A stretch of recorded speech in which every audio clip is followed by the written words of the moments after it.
அதாவது எதிர்க்கட்சி தலைவர் எடப்பாடி பழனிசாமி அவர்கள் வந்து சுற்றுப்பயணத்தை மேற்கொண்டு வராரு. அவர் போற இடங்கள் எல்லாமே மக்கள் அதிகமா கூடுறாங்க, அதை நம்மளால பார்க்க முடியுது. இது வந்து அவங்களுக்கு ஒரு நம்பிக்கை தரக்கூடிய விஷயமா தானே இருக்கு.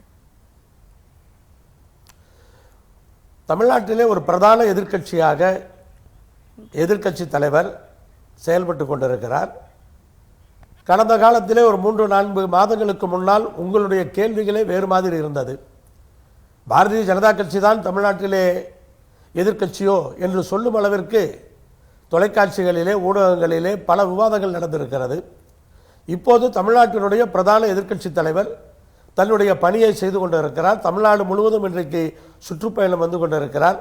தமிழ்நாட்டிலே திராவிட முன்னேற்ற கழகத்தினுடைய கூட்டணிக்கு எதிரான கூட்டணி என்பது அதிமுகவினுடைய தலைமையிலான கூட்டணி தான் என்பதை இன்றைக்கு தமிழகத்தினுடைய எதிர்க்கட்சி தலைவர் அவர்கள் நிரூபித்துக் கொண்டிருக்கிறார். அது நல்லது தானே.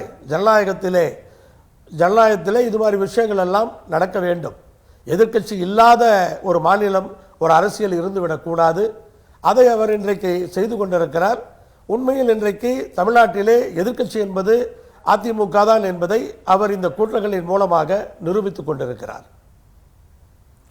சார், சமீபத்தில் நடைபெற்ற இந்த கவின் ஆணவ படுகொலை வந்து ஒரு எடுத்துக்காட்டு. அதாவது தமிழகத்துல இன்னுமே வந்து ஆணவ படுகொலை ஒழியல அப்படின்றதுக்கு இதுல அரசாங்கம் என்ன மாதிரி நடவடிக்கைகள் எடுக்கணும்னு நீங்க நினைக்கிறீங்க? அரசாங்கத்தினுடைய முதலமைச்சர் அனுபவமிக்கவர். நடக்கிற இறப்புகள் எல்லாமே அப்படிப்பட்டவை என்று சொல்லிவிட முடியாது. ஒவ்வொன்றையும் தீர விசாரிக்க வேண்டும். அதை முதலமைச்சரிடத்திலே பல கோரிக்கைகள் வைக்கப்பட்டிருக்கின்றது. அவர் ஆலோசித்துக் கொண்டிருக்கிறார். நான் சொன்னது போல அனுபவமிக்கவர்.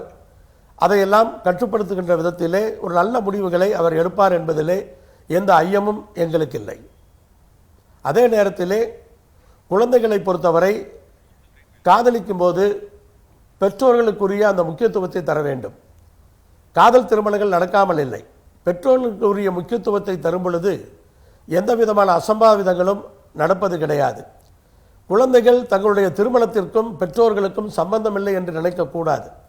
பெற்றோர்களுக்கு அதில் பெரும் பங்கு இருக்கிறது.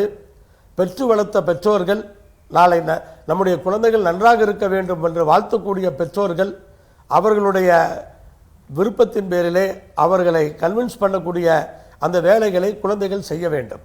ஆனால் பெற்றோர்களுக்குரிய முக்கியத்துவத்தை தந்தால் இதை போன்ற பிரச்சனைகள் வருவதற்கு வாய்ப்பு கிடையாது.